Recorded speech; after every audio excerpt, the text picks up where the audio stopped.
It is the world's fastest growing faith. One of every 4 people on earth finds spiritual peace in the words of the Quran. Nearly 1,400 years ago, the angel Gabriel came to Muhammad with revelations that he was to deliver to all of mankind. He spent the rest of his life communicating God's message and setting an example for how each human being should live. Today, many Americans associate Islam with images of violence and hatred. But such scenes are the work of a few suicidal fanatics.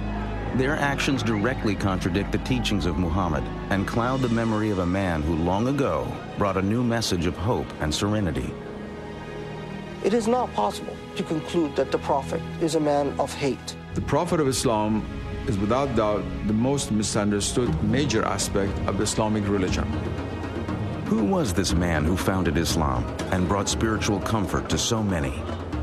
Muhammad is often thought to be worshipped as Jesus is worshipped by Christians. This is absolutely and categorically not the case. He was an ordinary human being with the same emotions, the same fears, the same insecurities that we live with. Today, Muhammad's words of tolerance and peace offer many the same guidance as they have for centuries. God's messenger, the Prophet Muhammad.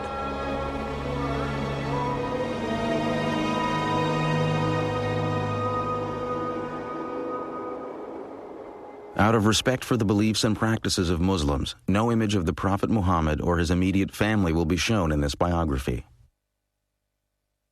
Allahu Akbar, Allah.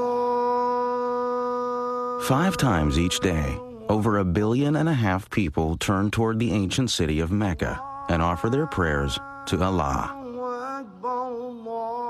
From New York to Indonesia, from Nigeria to the steppes of Central Asia, Muslims repeat the words first learned 1,400 years ago from the lips of a humble merchant and gentle teacher named Muhammad. There was a time when he was very poor and he had only one blanket and he needed it, but there was a cat sleeping on the blanket. So he tore that part out, which was under the cat, because he did not want to disturb the cat, and he took the rest of the blanket and went away. The life of Muhammad ibn Abdullah began in 570 of the Common Era. He was born in Mecca, a thriving trading community in the land that is today Saudi Arabia. No one could have known that the life of this child would become the foundation of a religion that would one day change history. At the time of Muhammad's birth, Arabia was a harsh, barren land, broken only by the occasional oasis. The Arabs who lived in this demanding world migrated from site to site, struggling to live off their flocks in the harsh desert. To survive in such a place, Arabs depended on the support of their tribe. The tribe protected them from harm, not only from the desert, but also from the endless raids and vendettas launched by other tribes.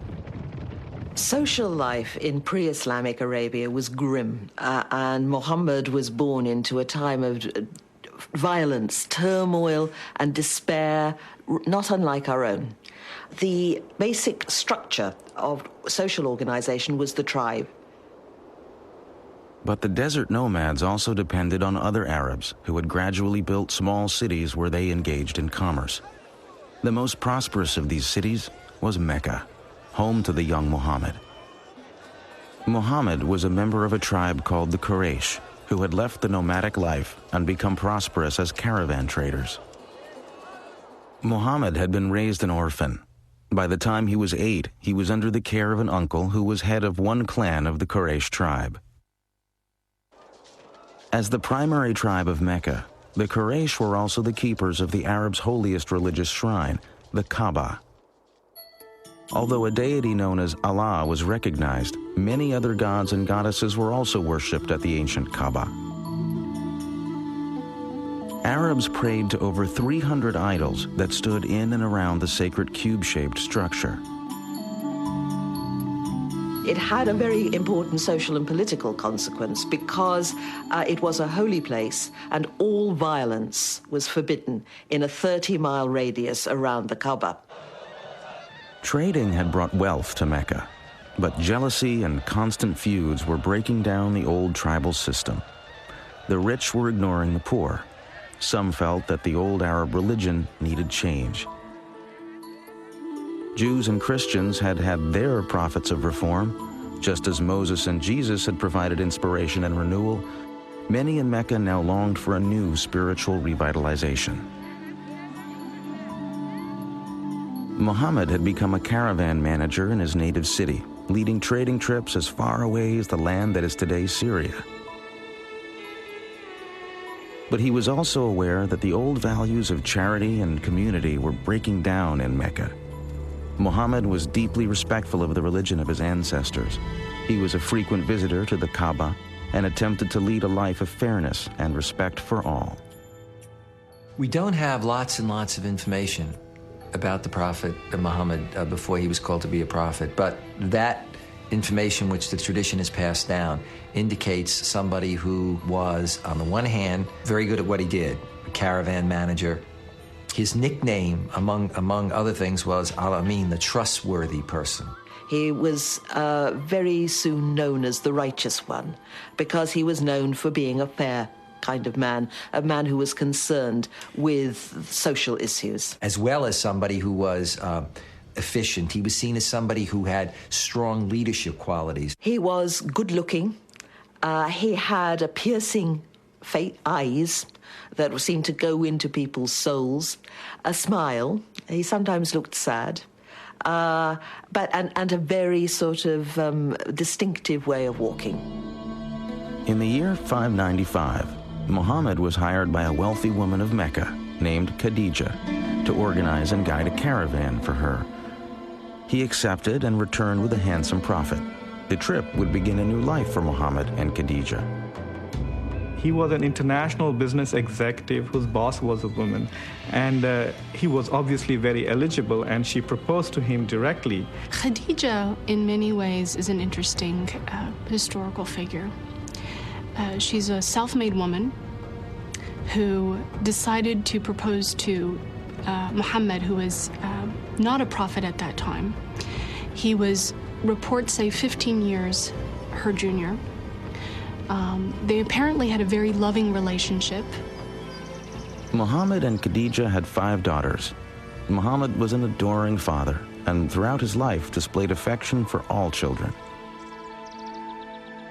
Although the clan headed by his uncle had little prestige among the Quraysh, Muhammad's reputation in Mecca continued to grow. He was known for his kindness to slaves, his charity to the poor, and his fairness in dealing with all. Each year during Ramadan, the 9th month of the lunar year, Muhammad sought out the mountains surrounding Mecca as a place where he could refresh himself in solitude and prayer. In the year 610, at the age of 40, the humble business manager and family man took himself on one of these retreats to a mountain cave.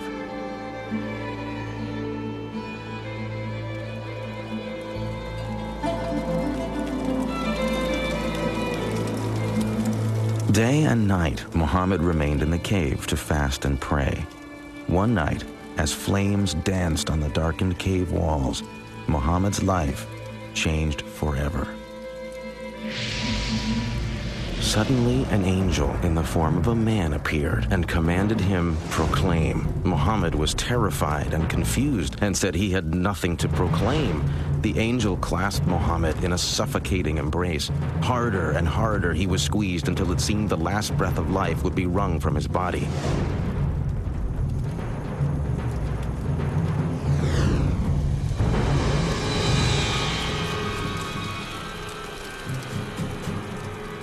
Proclaim in the name of thy Lord who created man from a clot of blood. Proclaim, and thy Lord is most bountiful. Muhammad was terrified and ran from the cave. He was sure something awful